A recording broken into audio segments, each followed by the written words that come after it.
जादुई रंगों का ब्रश। आराध्या को पेंटिंग करना बहुत पसंद था।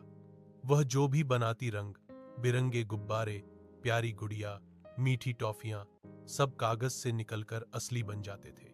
लेकिन एक दिन जब जोरदार बारिश हो रही थी, वह बहुत ऊब गई। उसकी किताबें, खिलौने, ड्राइंग सब उससे खेल चुके थे।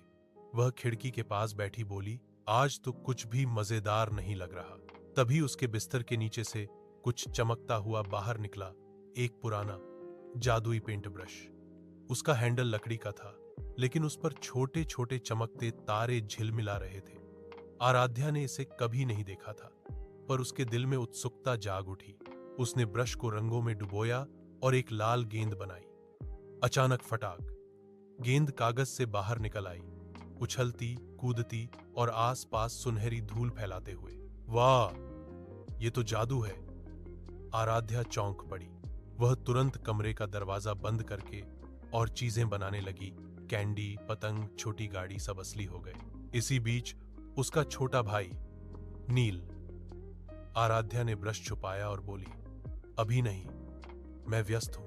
नील यह सुनकर भी मुस्कुराया और बोला, ठीक है, ये मेरा आखिरी बिस्किट है, तुम्हारे लिए बचाया है। और वह दरवाजे पर रखकर चला गया। आराध्या कुछ पल के लिए झिझकी, पर उसने जवाब नहीं दिया। शाम को उसने फिर ब्रश उठाया। वह एक छोटा खरगोश बनाना चाहती थी, पर ब्रश बिल्कुल फीका लग रहा था। कोई चमक नहीं, कोई जादू नहीं। उसने साइकिल, फूल, इंद्रधनुष सब कुछ बनाया, मगर कुछ भी बाहर नहीं आया। वह उदास होकर बोली, तुम काम क्यों नहीं कर रहे? काश मैंने तुम्हें नील के साथ बांटा होता। अगले दिन उसने देखा, नील बाहर बच्चों के साथ खेल रहा था।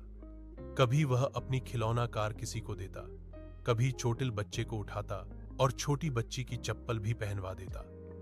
आराध्या के दिल में बदलाव आया।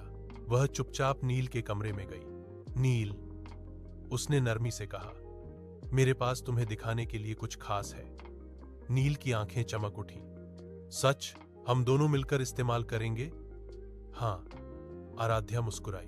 दोनों बाहर पुराने नीम के पेड़ के पास गए। आराध्या ने बड़ा स्लाइड बनाया, नील ने झूले बनाए। उसने घूमने वाला चक्कर बनाया, नील ने ट्रैम्पोलिन जोड़ दिया। हर स्ट्रोक के साथ ब्रश और चमकता गया। आखिर में सूरज जैसा रोशन हो गया। पूरा मोहल्ला देखने दौड़ आया। बच्चे जादुई खेल मैदान में खुशी से उछलने कूदने लगे। हौसी, शोर, खुशियां सब जगह फैल गईं। नील बोला, देखा दीदी, चीजें बांटने से दुनिया और मजेदार बन जाती है। आराध्या हंसते हुए बोली, बिल्कुल, बहुत ज्यादा मजेदार।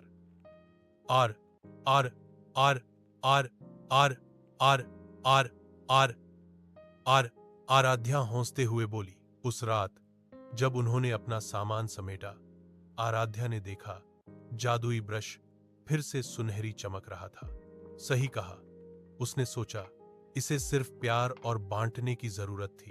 उसने एक डिब्बे पर लिखा, सिर्फ साझेदारी के लिए। अब जब भी आराध्या और नील उस जादुई ब्रश से साथ में पेंटिंग बनाते, हर रचना पहले से कहीं अधिक सुंदर, जादुई और खुशियों से भरी होती।